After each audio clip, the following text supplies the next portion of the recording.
Well, it seems this year there's been a lot of craziness about new watch releases. First, we had the Moon Swatch, and then we had the new Bamford G-SHOCK, but a collaboration that I think has flown totally under the radar, which is a fantastic new G-SHOCK, and that is the new G-SHOCK NASA collaboration. This was very kindly lent into the channel by Sunil, who's a viewer of the channel, and I got my hands on this first because I had to buy this in the USA because it's not available in Australia yet, but it is going to its new home in Australia. So thank you very kindly for letting me unwrap and unbox your new watch. As with most people, I am a big fan of the square G-SHOCK. This reference is the GWM5610 NASA 4 version. The collaboration with NASA, if you're not familiar about the history of this watch, may seem weird, or it may just seem like another collab, but this particular watch, the square G-SHOCKs, has a long space history. This has adorned the wrist of many an astronaut. We most commonly think of moon watches being, or space watches being, the Omega Speedmaster, the X-33, the Fortis Cosmonaut, but this watch has been into space and adorned the wrist of many an astronaut over the years. So if you're really into space, this is a great bit of space history that you can pick up for an unbelievable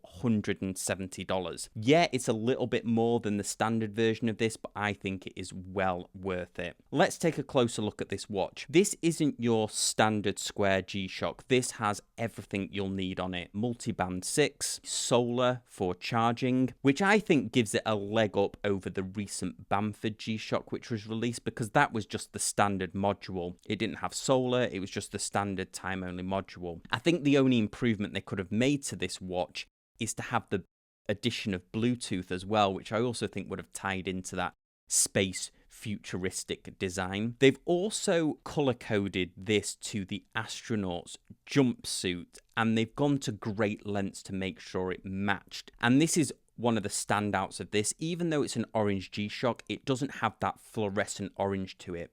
It's a slightly muted orange, which in real life, and I'm guessing I'm struggling to capture this because even on the G-SHOCK website, I think they struggled to capture this exact color. It's certainly going to stand out on your wrist, but it's not going to look garish at all. I think they've got the orange color just perfect, and I'm really tempted to pick one of these up myself. Other cool elements to this watch. On the band, we can see that it has the National Aeronautics and Space Administration. The keeper has the US flag nicely printed. On the other side, we have NASA written, tying it in. And then on the back, as we can see here, they've gone to the lengths of engraving the astronaut on the back, and it's got that upgraded back case as well, not just the stamp back case. It's got an upgraded back case, and then they've gone to the length of laser engraving the astronaut on the back, which I think is a fantastic little addition for a $170 watch. Not only that, but they've tied the whole theme in with the packaging. The outer package is orange to match the watch, and then the inner package has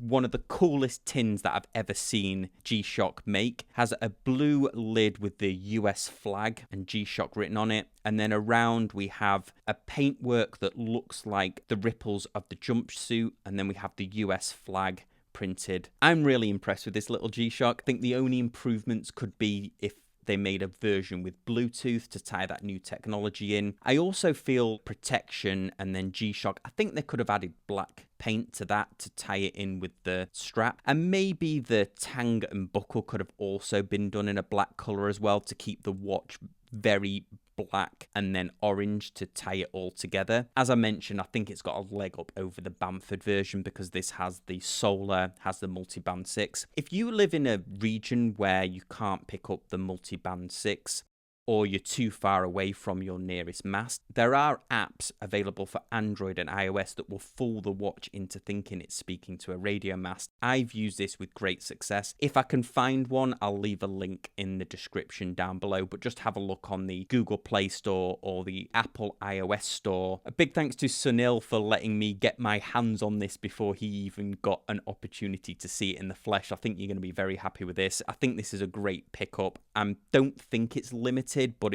I'm sure it's limited production. The previous one I couldn't find still available on Casio's website. I think this is much better than the previous one. The previous one was white, and I think they've done a much better job of this one. If you're new to the channel, I'd love it if you hit that subscribe button. Let me know what you guys think in the comment section down below. I'll see you next time on Casual Watch Reviews.